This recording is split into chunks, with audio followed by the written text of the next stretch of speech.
கடந்த ஆண்டு அரசு தயாரித்த உரையை முறையாக படிக்கவில்லை என சட்டப்பேரவையில் முதலமைச்சர் மு.க.ஸ்டாலின் பேசியபோது ஆளுநர் சட்டப்பேரவையிலிருந்து பாதியில் வெளியேறிய நிலையில் இந்த ஆண்டு சட்டமன்ற நிகழ்வும் அதே பாணியில் நிகழ்ந்துள்ளது. 2024ஆம் ஆண்டுக்கான தமிழ்நாடு சட்டப்பேரவை கூட்டத்தொடர் ஆளுநர் ஆர்.என்.ரவி உரையுடன் இன்று தொடங்கியது. கூட்டத்தொடரில் பங்கேற்க தலைமைச் செயலகத்துக்கு சென்ற ஆளுநர் ஆர்.என். ரவியை சபாநாயகர் அப்பாவு, துணைத் தலைவர் பிச்சாண்டி மற்றும் சட்டமன்ற செயலர் சீனிவாசன் ஆகியோர் பூங்கொத்து கொடுத்து வரவேற்றனர். இதைத் தொடர்ந்து தமிழ்தாய் வாழ்த்தோடு அவை தொடங்கியது. பின்னர் உரையை வாசிப்பதற்காக எழுந்த ஆளுநர் ரவி தான் திரும்ப திரும்ப கேட்டுக்கொண்டும் தேசிய கீதத்துடன் அவை தொடங்காதது ஏன் என கேள்வி எழுப்பினார். தேசிய கீதம் இல்லாமல் சட்டப்பேரவையை தொடங்கியிருப்பது தமக்கு வேதனை தருவதாக கூறிய ஆளுநர், உரையாக தனக்கு கொடுக்கப்பட்டுள்ள விவரங்களில் உண்மைக்கு மாறான பல தகவல்கள் இருப்பதால் அதை படிக்க விரும்பவில்லை என உரையை முழுமையாக வாசிக்காமல் இருக்கையில் அமர்ந்தார். பின்னர் ஆளுநருக்கு எதிரான தீர்மானத்தை துரைமுருகன் முன்மொழிந்ததும் சட்டப்பேரவையிலிருந்து ஆர்.என். ரவி வெளிநடப்பு செய்தார். கடந்த ஆண்டு கூட்டத்தொடரின் போது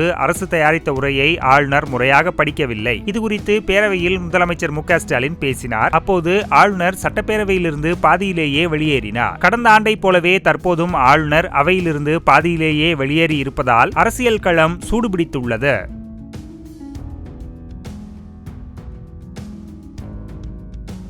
செய்திகளை உள்ளது உள்ளபடி தெரிந்து கொள்ள ரெஃப்ளெக்ட் நியூஸை சப்ஸ்கிரைப் பண்ணுங்க.